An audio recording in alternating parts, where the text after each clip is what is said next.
Hello again everyone, welcome back to ptet.chemistry channel. My name is Dr. On. In this tutorial video, we'll go through this Cambridge International AS level for 9701 chemistry. This is paper 1 variant 2 for the recent October-November 2023 paper.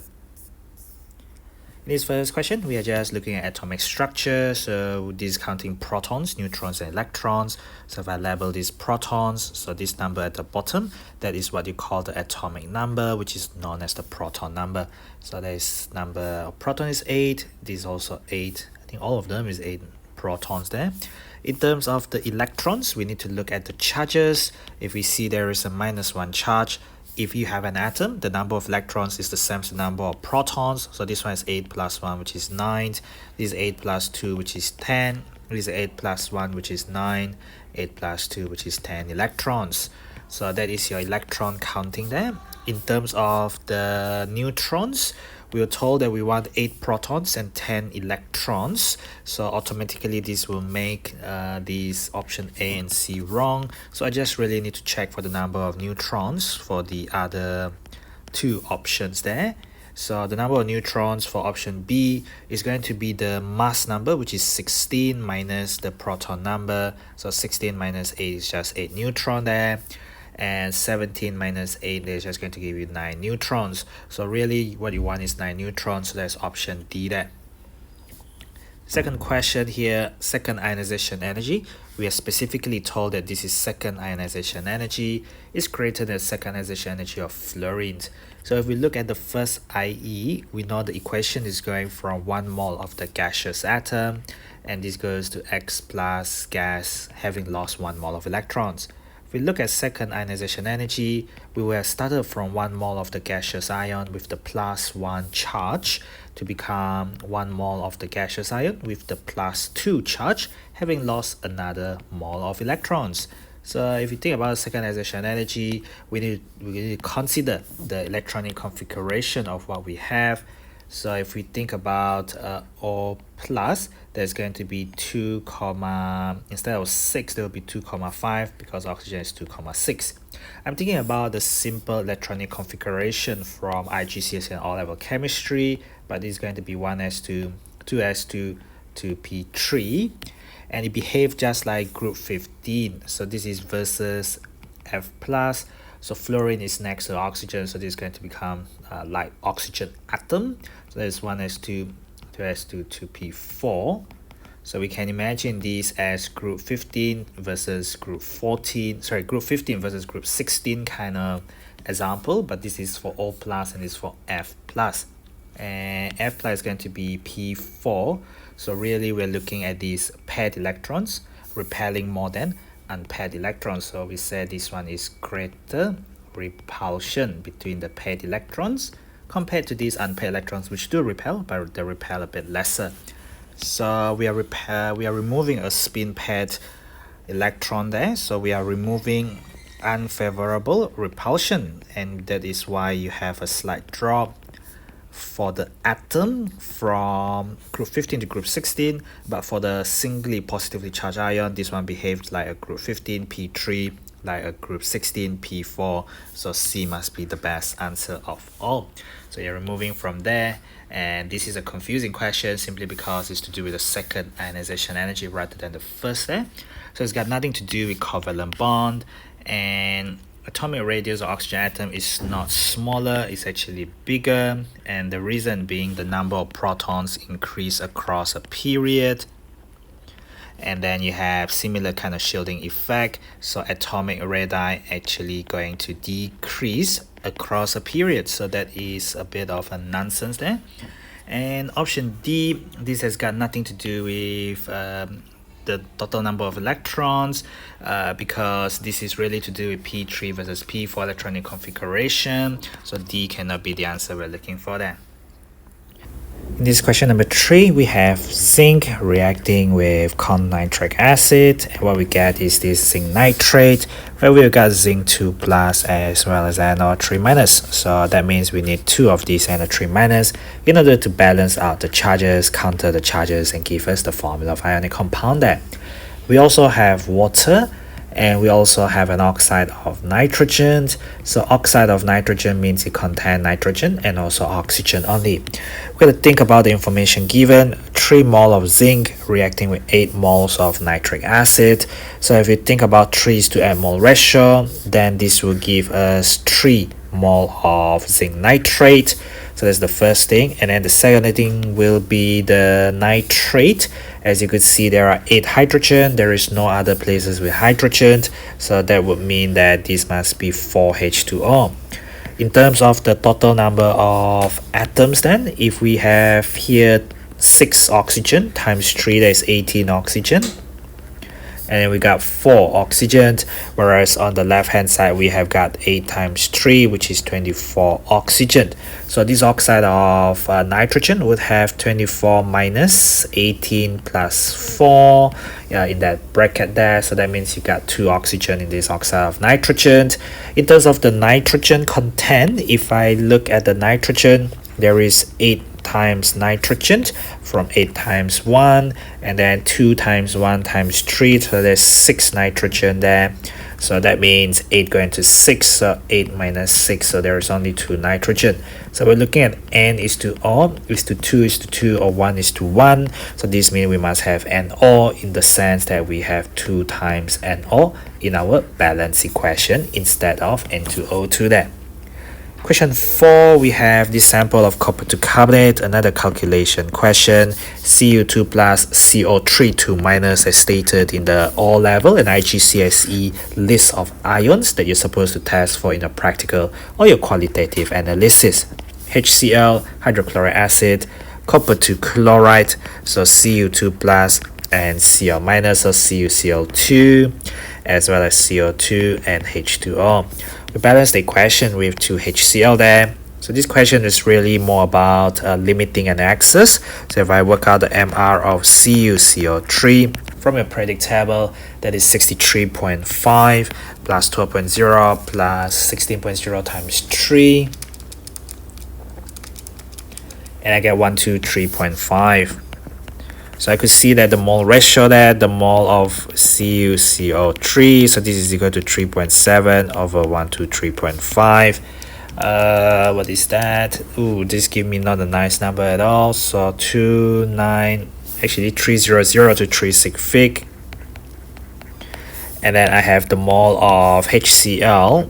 So this is N equal to CV. So the concentration is 2.0, the volume is 25, dividing that by 1000, which is the same as times 10 to the minus 3, as stated in O level normal mathematics. That's maths D, not even additional maths there. So we look at the mole ratio. So this is mole of HCl. So you need a half, 1 divided by 2, because 1 mole is to 2 mole. So if you have 0.05 mole of these, that means you gotta divide it by 2. So half times 0.05, which is 0.025 mole of CuCl3 is needed. But looking at the amount of HCl copper to carbonate that you put in, so this is way more than enough. So this is in excess. So if there is in excess, do not use it for your calculation. The space given is really limited here. So if I just number my calculation there, in terms of the limiting and access, so the volume of gas under room conditions as stated in the data booklet, 24 dm cube of gas at 1 atmosphere and room temperature pressure. So what do we have here? We have the mole of CO2 is to the mole of the HCl, which is limiting. 1 mole of CO2 is to 2 mole of HCl. I want the volume of CO2, so I divide that by the mole of HCl, which is 0.05. So just rearranging your equation there, so volume of CO2 will be a half times 0.05, and then you multiply further by 24 dm cube per mole there, and that should give you your volume of CO2 in dm cube, so 0.6 dm cube. That is going to be option A there. Question 5, what we have is NH4 plus form an ammonia gas. So ammonia gas is trigonal pyramidal. 3 bond pair and 0 lone pair. They are from AS level. VSEPR, valence shell electron pair repulsion theory, stated in the syllabus. Then candidates must be able to explain the shape using VSEPR. So it's got 1, 2, 3 bond pair and 1 lone pair. So if you think about the bond pair, there are 3, and the lone pair, there is 1. So if you think about the electron domain, or we call it the electron pairs, is going to be the sum of the two. Having done that, there must be sp3 hybrid there. If you use one of these lone pair to form a coordinate bond, or known as dative covalent bond, as stated in the covalent bond of the syllabus. So now you have 4 bond pair because this is a single covalent bond, so this is a sigma covalent bond. And now you got 0 lone pair since the lone pair has been used to accept these H plus that have no electrons. So again, 4 plus 0 is 4 electron pairs, and 4 electrons pair is still sp3 hybridized there. So in terms of these changes, which one of the following is correct? The dipole moment of ammonium ion is not greater when you got 0 lone pair, and then you got all the atoms around you are the same. So all the hydrogen atoms around the center are identical, so therefore the dipoles cancel out. Having said that, it is an ion, so of course it's way more charged, but in terms of the dipoles within the covalent bond, the dipoles are within the covalent bond, they will get cancelled out. So dipoles always cancel out when you have 0 lone pair and you have symmetrical distribution of charge, in the sense that you have a resultant vector which is 0. If you draw a parallelogram, there will be 0 where the head join up with the tail. A little bit of O-level and IGCSE physics, resultant dipole is a resultant vector. So A is wrong there. In terms of the bond angle here, this is pyramidal, and pyramidal is going to be 107 degree there, and then this is going to be tetrahedral with 109.5 degree. So your bond angle doesn't decrease, your bond angle increases. Your hybridization doesn't change, as I just shown you VSEPR, as well as finding the total electron pair there. There isn't any electron transfer from nitrogen to chlorine, it is to the H+, that is the electron pair acceptor, because he hasn't got any electrons at all there. Question 6, which feature is present in both ethene and polyethene? So if we look at ethene, ethene is just the monomer, it's just a CH2 double bond CH2 unsaturated hydrocarbon.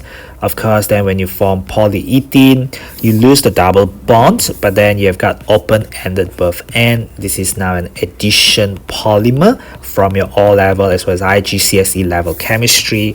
Kind of like the last topic in the organic chem topic back then, there will be the addition polymer.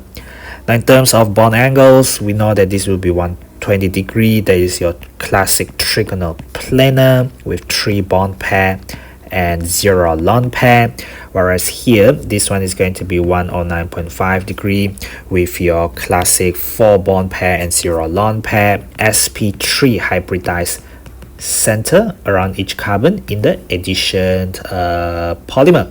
So there's tetrahedral, 4 bond pair and 0 lone pair there, carbon sp3, whereas this carbon sp2 in this monomeric ethene molecule.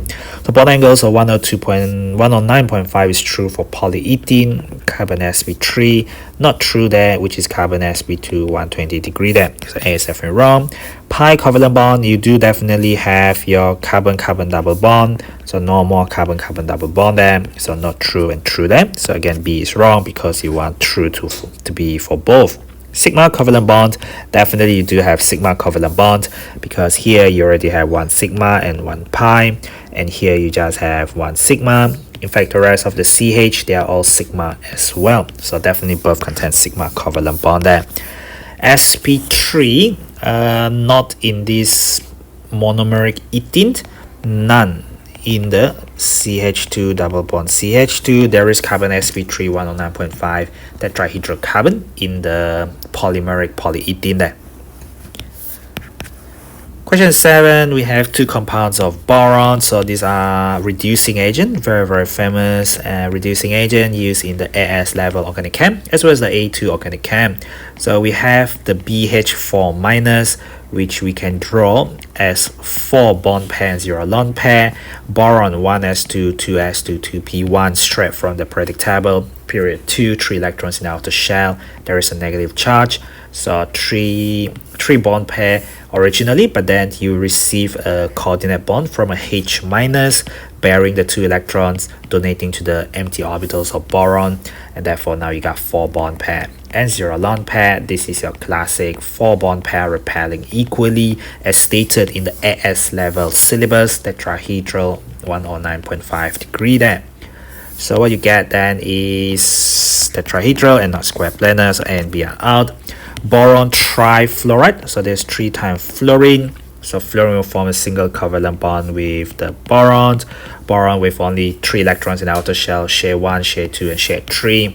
So 3 bond pair, 0 lone pair. The 3 bond pair repelling equally, you get trigonoplanar 120 degree there, which means D is the only best answer.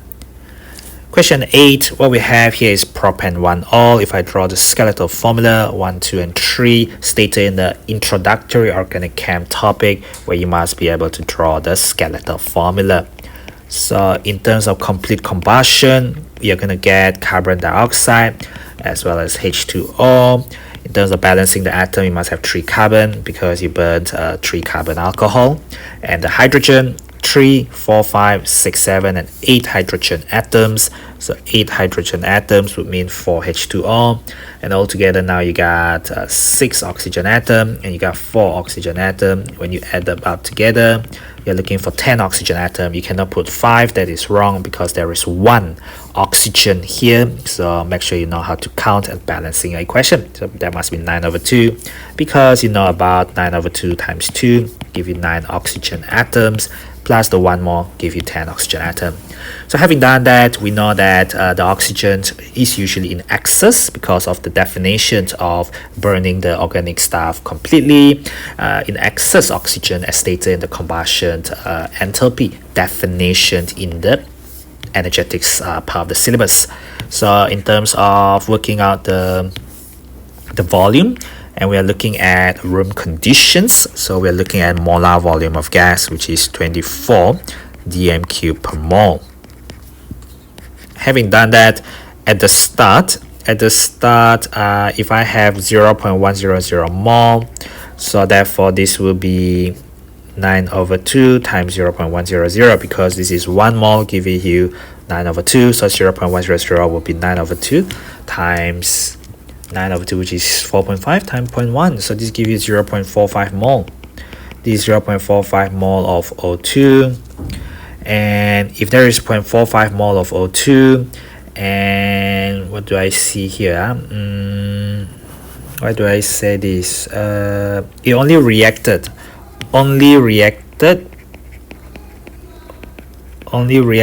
this much, and then this is also equal to 0.45 times 24, which is going to be 10.8 dm³.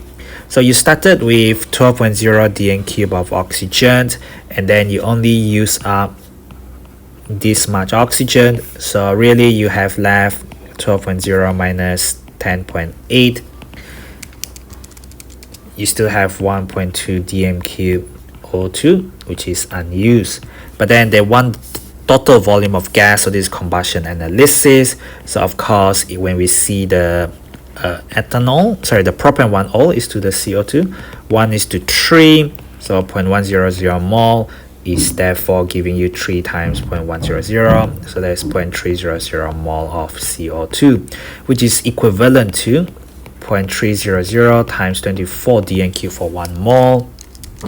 This gives me 7.2 dm³ of CO2 is formed, and if I form this much CO2 and I get 1.2 dm³ of O2 plus 7.2 dm³ of oxygen, so I do really will get 1.2 plus 7.2, this will give me 8.4 dm³ of gas altogether at the very end there. Very tricky question, to be honest. Question 9, what do I have? Question 9, I have I have an ideal gas equation because this is molecular formula of sulfur. To get the molecular formula, we need the Mr. So PV equal to nRT. PV equal to mass over mRT. Make Mr the subject. mRT is on the top. This is a fraction at the bottom of primary school mathematics. So the PV move down and then the Mr move up. So that is dividing that by P and V. If I put in all the values here, so the mass there is 0.321. R is the molar gas constant. The temperature in Kelvin is 2500. The pressure is already in Pascal, so that is all good. And the volume is already in meter cube, so you can use it as it is. So 2.08 times 10 to the 6 meter cube there. And just pressing all the values into the calculator.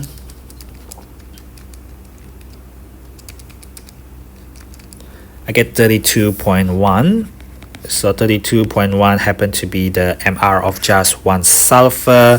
So this is from the relative atomic mass of sulfur. Look at the periodic table. So really, if it is 2 times that, then it will be that, and so on and so forth. That's the definition of molecular formula from O level and IGCSE level basic chemistry. Question 10, this is about the structure of SiO2. So each silicon will form 4 covalent bonds to 4 oxygen, and then each oxygen will form 2 covalent bonds to silicon. So and then you keep on going on and on and on and on. So ideally you should be able to sketch these, and each geometry around oxygen, it has a lone pair, 2 lone pair actually, 2 bond pair, 2 lone pair around the oxygen. So you will get lone pair repel more than lone pair bond pair, which repel more than bond pair. This is the basis of VSEPR as stated in the syllabus. Candidate must be able to explain bond angles and shape based on VSEPR. Around the silicon, however, then what you will get is 4 bond pair repelling equally in the absence of any lone pair. You're gonna get 109.5 degree tetrahedral geometry. So none of these is ionic. These are going to be covalent. We're looking at each silicon is bonded to 4 oxygen, and then each oxygen is bonded to 2 silicon. So Y is equal to 2, X equal to 4. Each bond is a covalent bond there. So C must be what we're looking for. Question 11, this seems to be an energetics level question. So here we see there is 1 mole, and here we see there's 1 mole HNO3. So when we think about it, we want the enthalpy change for equation 1. So it seems like the NH3 will go via stage 1, which will form NO.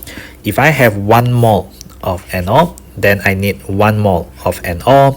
So having said that, this is 4 and 4. So what I'll do is I'll do a quarter of the minus 904. And once I get that, I have 1 NO. So here I've got 2 NO and 2 NO2. So in the stage 2, I will go via the NO2. So what I'll see here is I'll get 1 as well. So having done that, that means that we are just halving whatever is in stage 2. So minus 114 dividing that by 2. Then in terms of the next part, the NO2 will then form the HNO3, which is essentially our target. The NO2 form the HNO3, but then we have 1 of this NO2 instead of 4. So really what I'll do is again a quarter of that enthalpy change in stage 3, because I just want 1 of it to give me 1 of this HNO3 there. So altogether, Hess law says as long as you start from the same point and end at the same point, the enthalpy change of this reaction, the enthalpy change for equation 1, going via individual steps there. So the blue color one, a quarter of that stage 1 enthalpy change as shown, half of that stage 2 enthalpy change as shown, and a quarter of that stage 3 enthalpy change as shown because of the multiple methods, unit methods. So just pressing the calculator now, and I will get minus 370. Sign, value, and unit, and that is essentially how you score in your structure component, but it's the same technique used in the multiple choice component, which is option B there.